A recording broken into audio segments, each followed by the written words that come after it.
Mesdames et messieurs, l'économie informelle constitue l'un des plus grands défis de développement économique auxquels les États se trouvent confrontés aujourd'hui, partout dans le monde, notamment dans les pays en développement. Selon les chiffres de l'Organisation internationale du travail, plus de 85% des emplois en Afrique subsaharienne se retrouvent encore dans le secteur informel, représentant une contribution significative aux économies nationales, mais très peu structurée. En Côte d'Ivoire, l'économie informelle concerne près de 9 emplois sur 10. Selon la Banque mondiale, elle représente environ 30% du PIB national. Ces chiffres nous interpellent tous et indiquent par leurs proportions l'urgence de réussir la transition de l'économie informelle vers l'économie formelle. Cet objectif doit être une priorité pour les gouvernements ainsi que pour les organisations d'employeurs et de travailleurs afin de parvenir à un développement économique et social inclusif. Le sommet qui nous rassemble aujourd'hui arrive donc à point nommé. Il constitue une plateforme stratégique pour le groupe des employeurs et lui permettra de préparer la discussion générale sur l'informalité qui aura lieu lors de la conférence internationale du travail prévue du 2 au 13 juin prochain à Genève. Ce cadre offre également aux entreprises et aux parties prenantes, telles que les organisations multilatérales et les institutions de développement, une opportunité de contribuer à l'élaboration de politiques qui favorisent un environnement commercial plus viable. Notre rencontre révèle donc un enjeu crucial.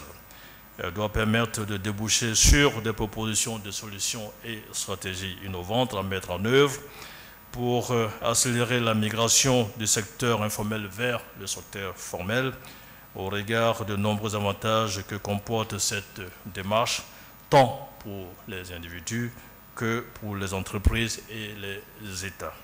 En effet, la formalisation du secteur informel pour les individus, qu'ils soient des travailleurs ou des employeurs, favorise l'accès aux droits sur le lieu de travail, aux conditions de travail décentes, à la sécurisation sociale, ainsi qu'à une meilleure représentation au sein des cadres du dialogue social.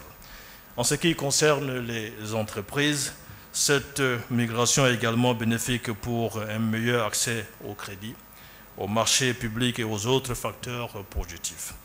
Elle réduit les risques de corruption et assure un meilleur respect des contrats commerciaux.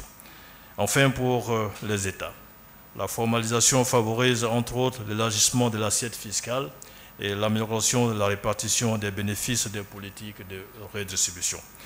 Mesdames et messieurs, à la lumière des impacts qui découlent de la migration du secteur informel vers le secteur formel, toutes les parties prenantes, État, secteur privé, société civile, sont appelées chacune en ce qui la concerne à jouer leur rôle.